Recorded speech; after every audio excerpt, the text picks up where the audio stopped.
आधार seeding क्या है? आज के इस वीडियो में हम बताएंगे कि आधार सीडिंग और आधार लिंकिंग में क्या अंतर होता है। अपने बैंक खाते से आधार को लिंक करना तो आप जानते होंगे। आपने ये भी सुना होगा कि बिना आधार लिंक किए आप अपने बैंक अकाउंट को एक्टिव नहीं रह सकते। परंतु आधार सीडिंग है क्या, इसके बारे में पूरी जानकारी मिलने वाली है आपको इस वीडियो में। तो चलिए शुरू करते हैं।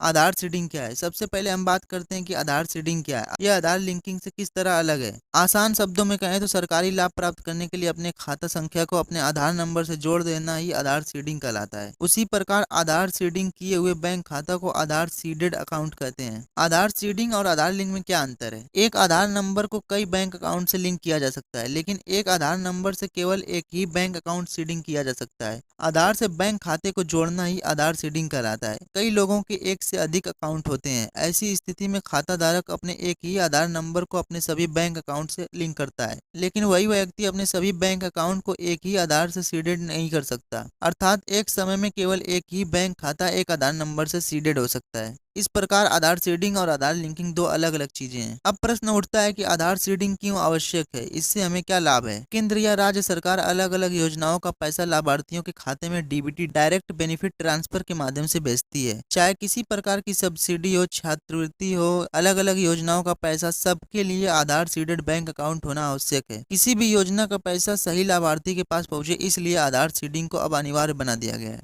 आधार सीडिंग के बाद अब अलग अलग योजनाओं का लाभ देने में धोखाधड़ी करना असंभव हो गया है। फर्जी आधार कार्ड का उपयोग करके अब किसी भी लाभार्थी का पैसा हड़प नहीं किया जा सकता। आधार सीडिंग को एक मैं उदाहरण द्वारा समझाता हूँ। आधार सीडिंग कैसे काम करता है। मान लीजिए मेरे पास 3 अलग अलग बैंक अकाउंट है, Punjab national bank, state Bank of India और बैंक ऑफ बड़ौदा। मेरे पास अकाउंट भले ही 3 है, पर आधार कार्ड तो एक ही है। किसी के पास भी एक ही आधार कार्ड होता है। तीनों अकाउंट खुलवाते समय मैंने आधार कार्ड और पैन कार्ड का फोटो कॉपी दिया था, अर्थात मेरे तीनों बैंक अकाउंट मेरे आधार से लिंक है। अब आधार तो तीनों अकाउंट से लिंक हो सकता है, पर आधार सीडेड केवल एक ही अकाउंट से हो सकता है। तो मैंने क्या किया, अब स्टेट बैंक ऑफ इंडिया को आधार से सीडेड कर दिया। इतना करने के बाद अब मैं जो भी सरकारी लाभ के लिए फॉर्म भरूंगा, चाहे वो फॉर्म किसी भी स्कॉलरशिप का हो, सब्सिडी का हो या किसी सरकारी योजनाओं का लाभ लेने के लिए हो, फॉर्म भरते वक्त आधार नंबर देना होगा, अपना अकाउंट नंबर देना होगा। तो इस फॉर्म में चाहे मैं अपना कोई भी अकाउंट नंबर डाल दूं, पैसा स्टेट बैंक ऑफ इंडिया के अकाउंट में ही आएगा, क्योंकि भले ही मेरे पास पीएनबी बैंक ऑफ बड़ौदा का भी अकाउंट है, लेकिन मेरा Aadhaar seeded account State Bank of India. इस तरह यह आधार सीडिंग की प्रक्रिया काम करती है। तो उम्मीद है कि आप लोग ये समझ गए होंगे। अगर आपको किसी प्रकार का डाउट है तो आप कमेंट में पूछ सकते हैं। बाकी इसी प्रकार की वीडियो देखने के लिए आप चैनल को सब्सक्राइब करें और वीडियो को लाइक करना ना भूलें। मिलते हैं किसी और वीडियो में।